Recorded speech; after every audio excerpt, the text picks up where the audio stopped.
Eyebrows can completely change your face, but nobody teaches you how to actually do them. So let's face that. Start by using edge control to lay your brows down flat.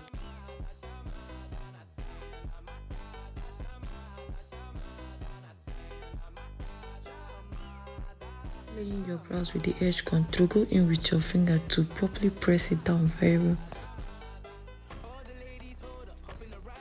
Then slightly dust powder over them. This helps your eye pencil to grip and glide very well. It will not, your pencil will not be creeping away. Now this is everything you need for your brows: a gel liner, eye pencil and an angle brush. Please just pay attention to what I did, and trust me, this video is self-explanatory.